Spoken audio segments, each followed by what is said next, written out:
পদ্মা সেতু নিয়ে একটা মিথ্যা অপবাদ আমাদের উপর দেওয়া হয়েছিল।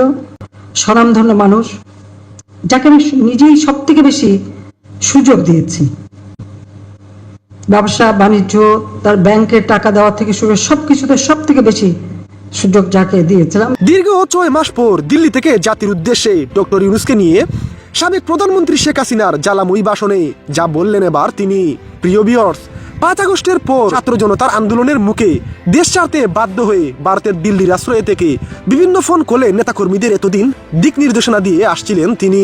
এবার দীর্ঘ 6 মাস পর দিল্লি থেকে ডক্টর ইউনূসের মুখোশ উন্মোচন করে জাতির উদ্দেশ্যে যা বললেন সাবেক প্রধানমন্ত্রী শেখ হাসিনা। গ্রামীণ ব্যাংকের এমডি আইন অনুযায়ী 60 বছর বয়স পর্যন্ত এমডি থাকতে পারে।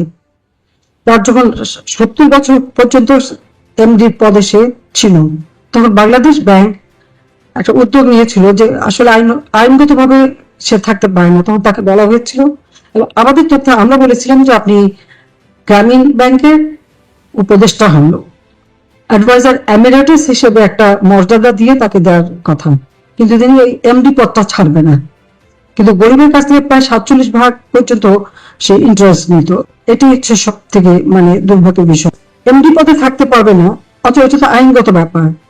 এটা জানার পরে সে ডক্টর ইউনূস সরকারের বিরুদ্ধে মামলা করে। বাংলাদেশ ব্যাংকের গভর্নর থেকে শুরু করে সরকারের সকলকে আসামি করে সে দুইটা মামলা করে, কিন্তু প্রত্যেকটা মামলা হেরে যায় আরো ক্ষিপ্ত হয়ে যায়।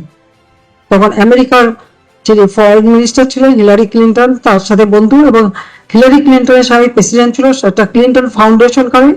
সেই ফাউন্ডেশনের চেয়ে $3 লক্ষ ডোনেশন দিয়েছিল ডক্টর ইউনূস।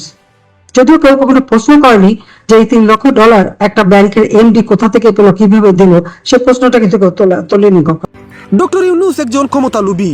সাধারণ মানুষকে সতর্ক করলেন শেখ হাসিনা যেভাবে ক্ষমতা গ্রহণের পর আওয়ামী নেতা কর্মীদের গুম খুন গণগ্রেফতার করে কুণ্ঠাসা করে রেখেছে ইউনূস। দেশের স্বার্থে সাধারণ মানুষকে আওয়ামী লীগের পাশে দাঁড়ানোর আহ্বান প্রধানমন্ত্রী শেখ হাসিনার।